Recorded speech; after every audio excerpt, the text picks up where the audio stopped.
대만을 둘러싼 미중 전쟁을 본격적으로 한번 보겠습니다. 미국이 이제 대만 전쟁에 개입할 수 있는 국제법적 근거를 보게 된대요. 일단은 무기 지원이죠. 무기 지원은 현재로서는 아무 문제가 없습니다. 대만 관계법, 현재 대만 관계법 따라 미국은 이제 대만의 방어적 성격의 무기를 지원할 수가 있습니다. 그리고 대만 인사의 방미 허언, 미국과 대만은 아무런 국제 관계가 없고 군사 관계도 없지만 방어적 성격의 무기 지원, 그죠?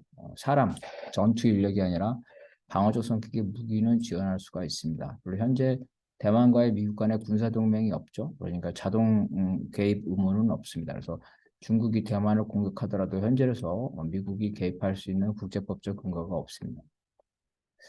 그래서 이제 미국이 이 대만에는 공식적으로 미군도 없죠. 그래서 인계철선, 무슨 말이냐면 이제 대만에 미군이 있다면 중국의 공격으로 이 대만에 있는 미군이 그 피해를 입으면 정당방어로 인해 자동적으로 전쟁에 개입하죠. 이거 인계철선입니다. 건들면 터진다는 거죠. 그래서 그 남한의 경우에 과거에 이제 그 휴전선, 휴전선에 미군을 배치함으로써 북이 이제 휴전선을 돌파하려면 미군을 공격할 수밖에 없는 그러한 철선이죠. 그러한 철선, 인계철선이죠. 그거를 침으로써 북이 이 전쟁을 일으킬 때 미국이 자동적으로 개입하는 이러한 인계철선은 대만의 경우는 없다는 겁니다.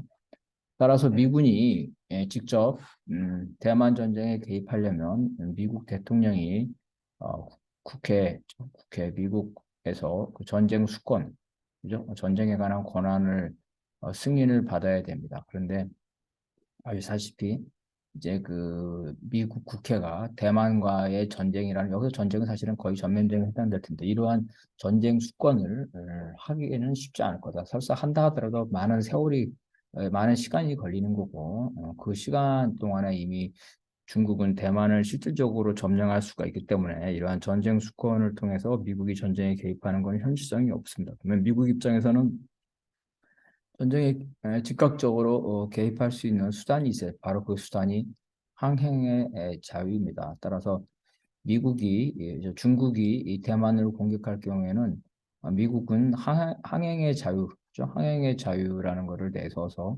아마도 이제 이 대만 해협이죠. 요 미국 중국이 대만을 공격하는 동안 이 대만 해협에 대한 항행의 자유를 내세우면서 미국의 해군이 이 대만 해협을 통과하게 될 거고 당연히 중국은 미국의 그 군함에 대해서 공격을 할 수밖에 없는 이러므로써 미국은 이제 자유권이라는 걸 통해서 정당 방어라는 것을 통해서 자동적으로 전쟁에 개입하게 되는 그래서 방어 전쟁을 하는 거죠.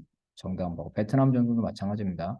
통칭만 해서 미군이 공격받았다 그래가지고 정당 방어를 한 겁니다. 이와 같이 국회의 동의 없이 즉각적으로 미국이 이 전쟁에 개입하게 될 겁니다.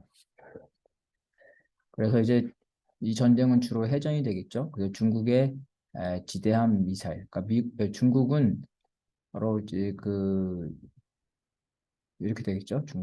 중국은 그 가장 가까운 선이 이 선이고 중국의 그 다음에 가장 먼 선, 이 가장 먼 선은 이제 그 중국의 그 이 지대함 미사일, 저 항공모함이죠. 항공모함을 침몰시킬 수 있는 그래서 지상에서 발상하는 지대함 미사일이죠. 이게 가장 사거리입니다. 그래서 이게 가장 먼 선이고 또 가까운 선이 있겠죠. 그래서 아마도 이 선, 그죠? 이 선을 있는데 이 선, 되겠죠? 그 사이에서 아마 이제 그 전쟁이 일어나게 될 겁니다.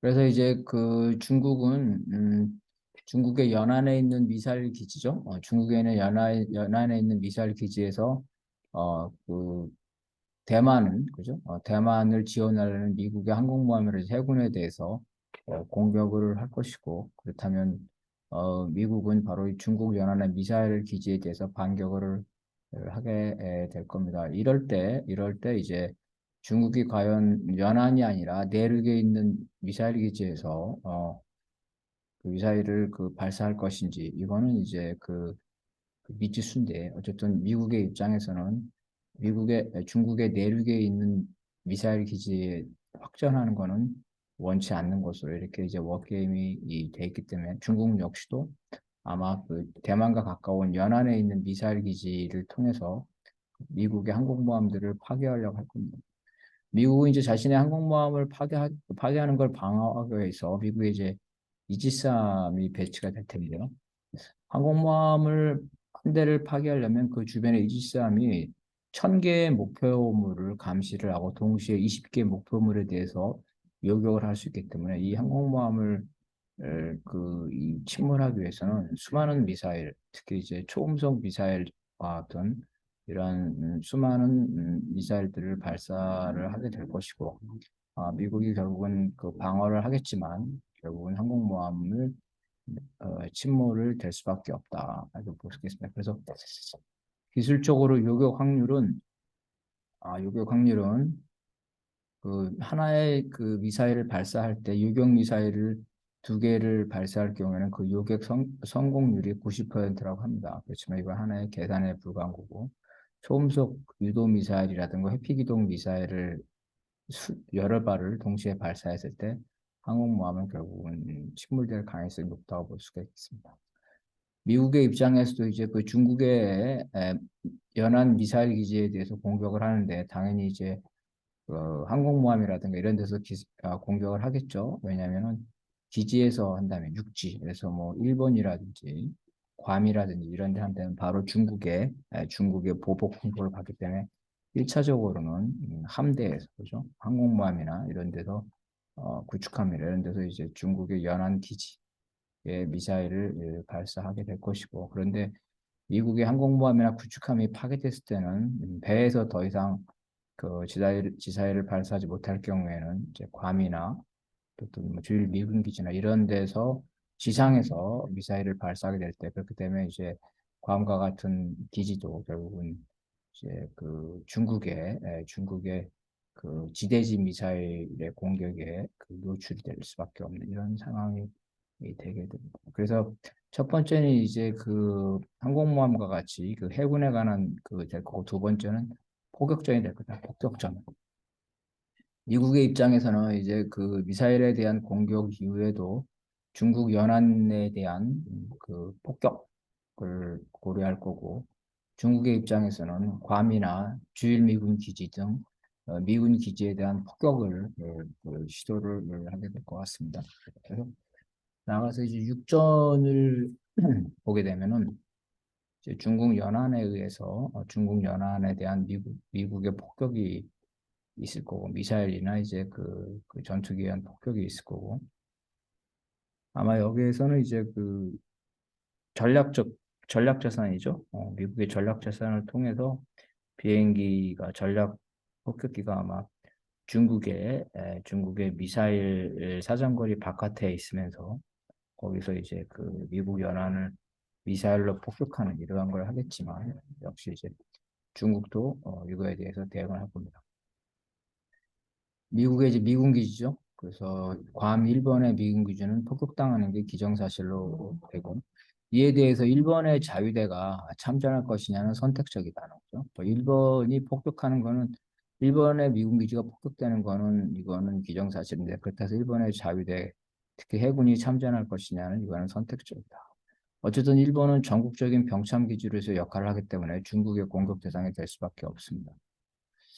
호주에는 이제 미군의 기지가 많죠. 해군 기지와 공군 기지가 있고, 바로 이제 그, 또 그다음에 그 내륙에는 파인캡이라 그래가지고 중국의 모든 그 정보를 수집하는 레이더 기지가 있습니다. 그래서 이러한 것들이 과연 중국이 여기를 공격할 것인가 이거는 역시 선택적이라고 볼 수가 있겠습니다. 왜냐하면 지형상으로 볼 때 여기가 이제 그 호주인데 괌이나 괌 괌이나 일본이죠.